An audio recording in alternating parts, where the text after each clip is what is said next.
Hello everyone, I am Anuja, a herpetologist from India, and today I'm going to be talking about our citizen science initiative, Freshwater Turtles and Tortoises of India, and how we are using citizen science as a tool to address knowledge gaps in Indian freshwater chelonians.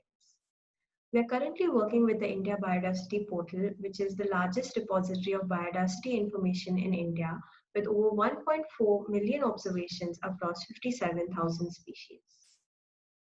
All of the content on the India Biodiversity Portal is free and open access and is also distributed under a Creative Commons license.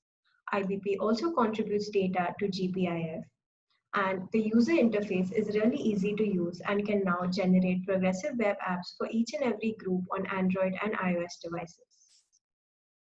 The FTTI group was started in 2016 as freshwater turtles are a severely neglected and understudied taxa in India.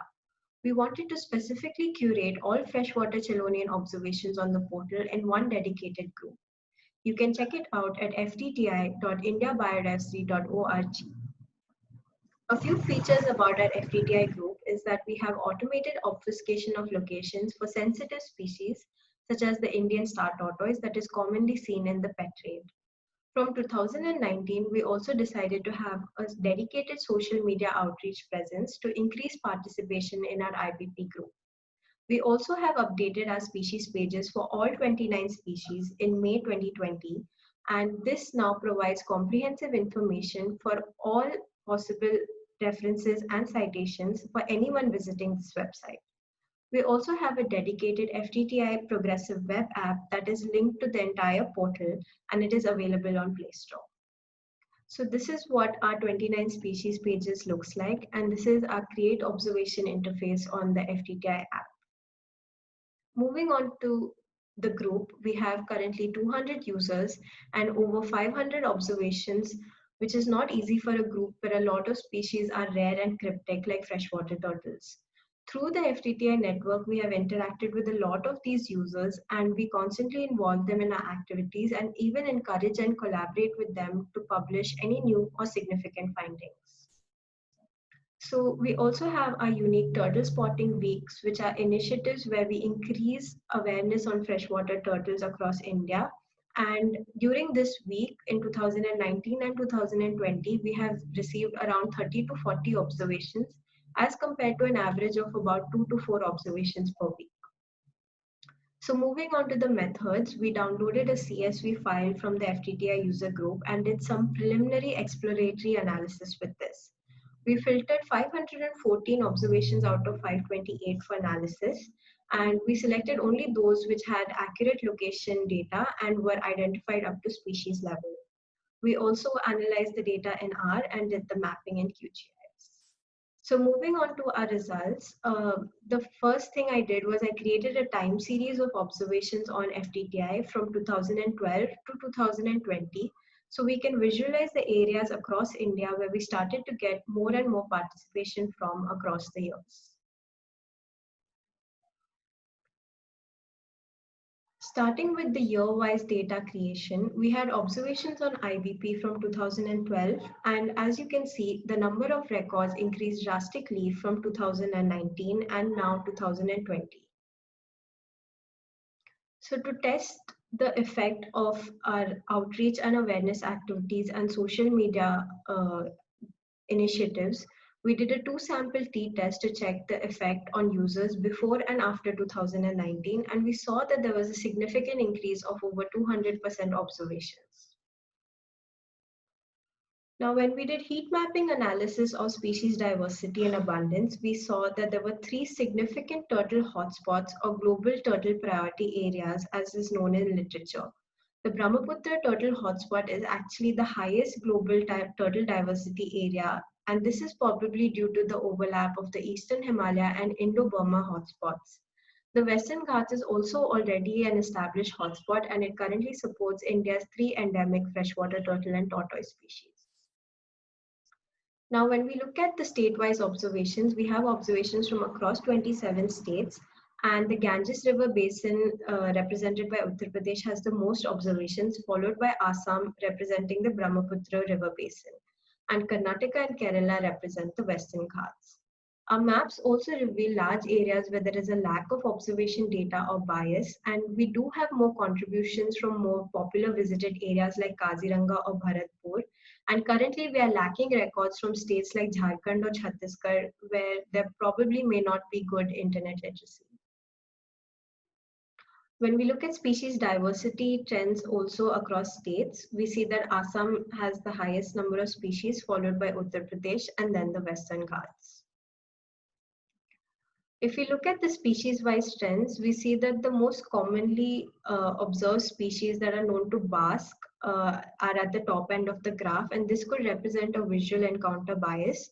But we also see that the three puncturas, which are the roofed turtle genus, they are the most common across India, including the Ganges softshell turtle. The black pond turtle and the flapshell turtle have the widest distributions across India, and therefore they were reported in large numbers across the country.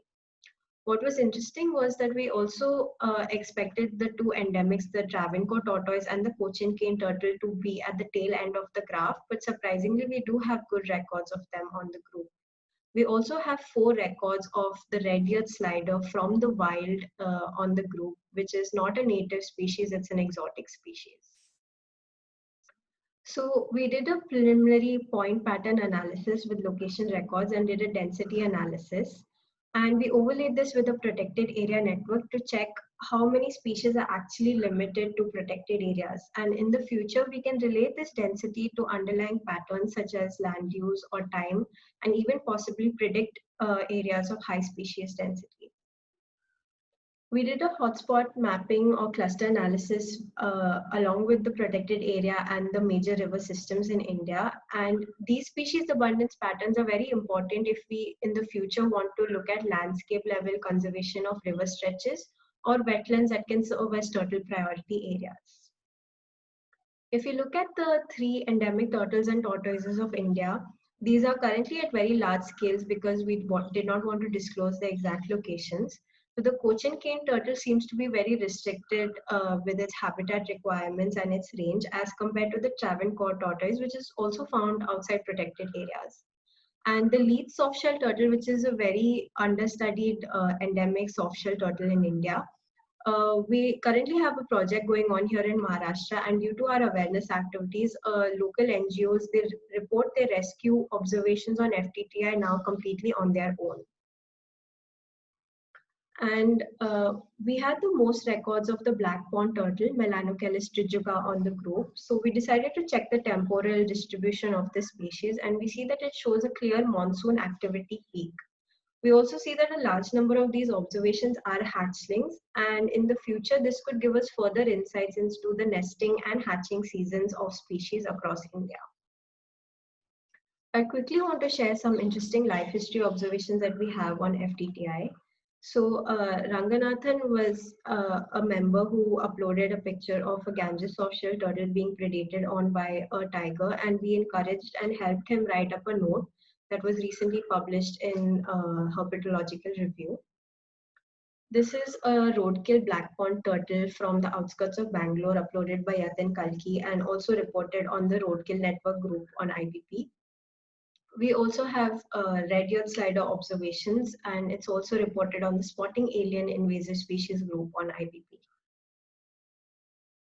Now, in Dibang Valley, it is currently under threat by hydropower plants, and many activists are actively campaigning against this. And we have a researcher, Jayanta, who has documented a population of the endangered keel box turtle in this area. So he has uploaded a few observations, and this goes a long way to document endangered species in their wild habitats that are at the risk of being lost. Now, this is a very unique observation because Ganges softshell turtles are often known to be voracious scavengers, and they are reported to clean up dead bodies in the Ganges river system. But there has barely been any photographic documentation to confirm this. But here we see 2 massive Ganges softshell turtles that are predating on a sambar deer. So to quickly summarize, we see that our social media presence is building a network of citizen scientists, and using this data, we have identified 3 turtle priority areas or hotspots, and we've also identified regions that are not in protected areas. The temporal distribution of a widespread species like black pond turtle shows the increased monsoon activity period, and this can be replicated for many other species. We aim to help our users publish new life history observations, range extensions as we work together to make more important discoveries. I would like to acknowledge the following people: MetaString Foundation's Dr. Ravi Thomas for their support from IBP, all the 200 user citizen scientists who have contributed to FTTI, Muhammad bin Zayed Species Conservation Fund and Desert Tortoise Council, and Shantanu Shashwat Nilanjan for their inputs. I would urge you all to upload any turtle or tortoise observations to our group on ftti.indiabiodiversity.org. Thank you so much.